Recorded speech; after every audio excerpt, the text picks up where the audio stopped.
दिल्ली में 27 साल बाद भाजपा की वापसी हो रही है। चुनाव आयोग के मुताबिक भाजपा 5 सीट जीती और 44 सीटों पर उसे बढ़त है, यानी कुल 48 सीटें। आम आदमी पार्टी भी 6 सीटें जीती है, 16 सीटों पर आगे चल रही है, यानी कुल 22 सीटें। कांग्रेस को एक भी सीट नहीं मिली है।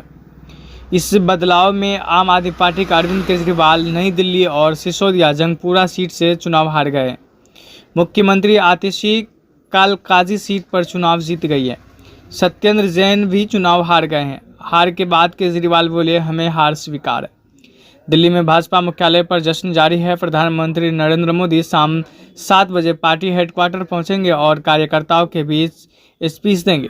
इस बीच केजरीवाल को हराने वाले भाजपा उम्मीदवार प्रवेश वर्मा ने अमित शाह से मुलाकात की।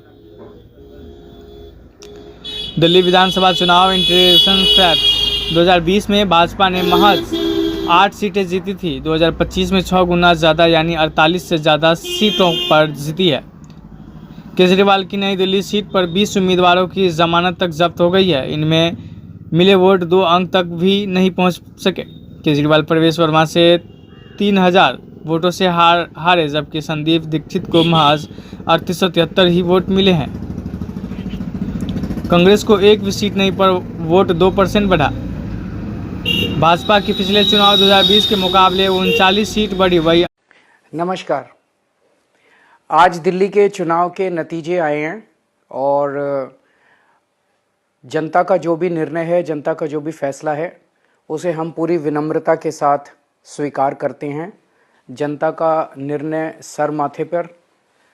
मैं भारतीय जनता पार्टी को इस जीत के लिए बहुत बहुत बधाई देता हूं और मैं उम्मीद करता हूं कि जिस उम्मीद के साथ और जिस आशा के साथ लोगों ने उनको बहुमत दिया है, वो उन सभी उम्मीदों और आशाओं पे पूरा उतरेंगे।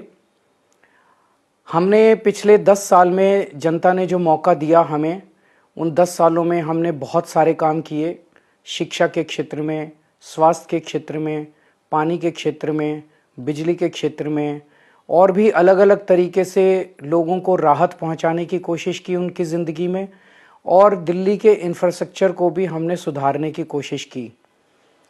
अब जो जनता ने हमें निर्णय दिया है, हम न केवल एक कंस्ट्रक्टिव ऑपोजिशन का रोल निभाएंगे, बल्कि हम समाज सेवा, जनता के सुख दुख में काम आना, व्यक्तिगत तौर पे जिसको भी जो ज़रूरत होगी, हम लोगों के सुख दुख में हमेशा काम आएंगे। क्योंकि हम राजनीति में कोई सत्ता के लिए नहीं आए, हम राजनीति को एक ज़रिया मानते हैं।